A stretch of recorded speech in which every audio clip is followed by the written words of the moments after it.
Hey everybody, welcome back. It's been a while since we posted here on the video end of things, but we're here to do a little foundation layout for an addition here. It's a rainy Sunday, but take advantage of the time we have. Here is our proposed site. I'll spray it in white here. 18 by 20 addition.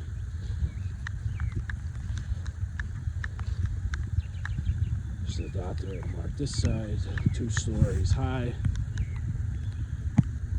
We have 2 points of egress here, window on the first floor. That'll gain access from the house to our first floor of our addition. Window from a hallway, the top of the stairs upstairs to gain access to the second floor. So I have it painted out here pretty close to where it needs to be for the excavator. I don't have any pins in the ground because accessibility for him is limited to come around the house from the road. So try to left some pins out of the ground. What I did was I took my laser and I set my elevation for my finished foundation wall. I set the laser on the floor inside the house there, my grade stick and my target on here, and set it to my first floor height. Just coming out double checking, what I did was I put a benchmark outside here for the mason, for the excavator, for myself, that we could quickly reference where our finished floor height is. So I put a Tapcon screw right in the building. My laser set up anywhere. I can set my grade stick right on top of that screw to determine where my first floor height is. So if we look on here, my grade stick plumbed up and my target is a steady beep. I know I got my benchmark set.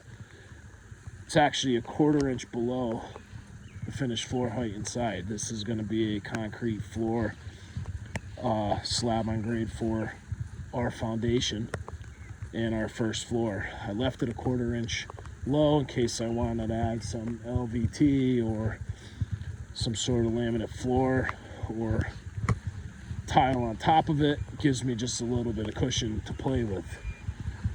The stone on the house is real stone. It is roughly 2 feet wide from outside to inside, plus the framing on the inside. So my opening where my windows are,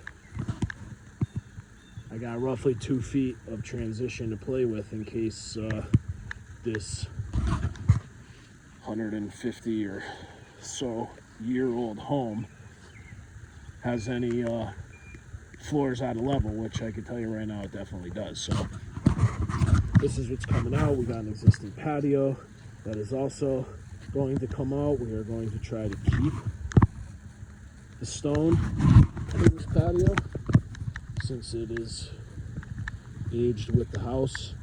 We'd like to save it. What I would like to show you is over here. This is the garage floor. As you can see, it's rainy weather down there. I'll tear it up. There we go.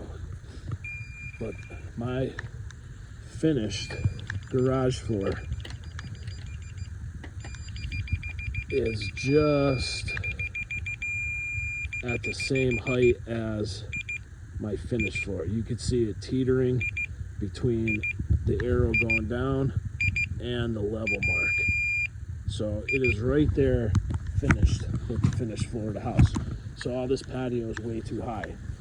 Just to give you an idea of how high it is, come inside the garage here.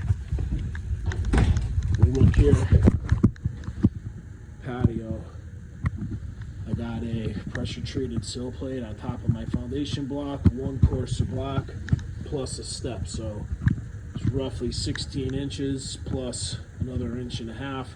This is all gonna have to come out so that my door can drop down to my finished concrete floor inside. So garage is not finished inside, header up top, see my jack and king studs, so I am going to have to cut all of this block, plate, jackhammer to step out so that I can get my door lowered so I don't have such a big step coming in.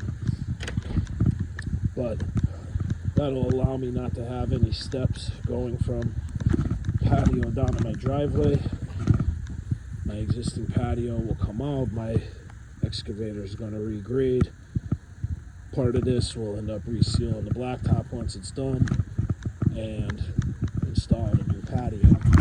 There is a slope in the yard that goes up, so part of this foundation wall will stick above the finished floor, and I'm doing that to create a swale or a diversion of water away from the new addition and send it out to daylight or grade out here for earth to absorb it. We want to try to keep water away from any building whenever possible.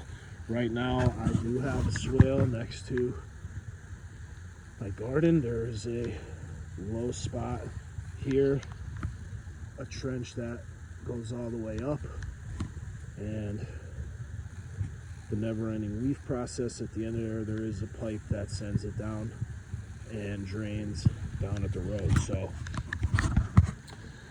they're supposed to come Tuesday to dig. We originally were supposed to have them come tomorrow, but with 2 to 5 inches of snow coming, we decided to scratch that idea, push it back a day.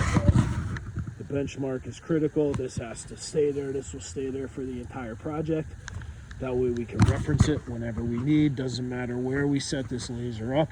We can set this tripod up anywhere and shoot right off our benchmark so that everybody, the excavator, the mason, myself, are all on the same page height-wise of where we got to be, and that will stay there throughout the project. So when I come to cut all this out, I can reset the height of my door.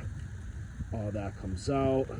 No steps down into the garage, no steps up to the patio. We will regrade this backyard a little bit. Patio will get extended roughly another 3 feet to 4 feet or so. So get a little bit bigger patio out of it when I'm done. The stone on the outside of the house will get saw cut with the concrete saw, slowly jackhammered out of there.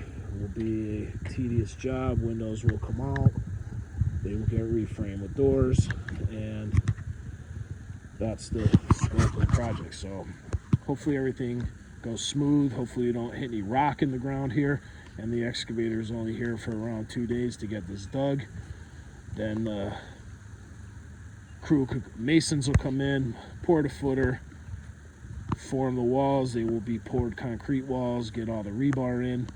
We'll take some pictures, shoot some video as it's going on, keep you posted, and hopefully the weather cooperates with everybody here. I know it's winter time, but availability of the mason and the excavator is what led us to this time of year to start. So hopefully everything goes smooth, and we'll keep you posted. We'll see you next time. Thanks.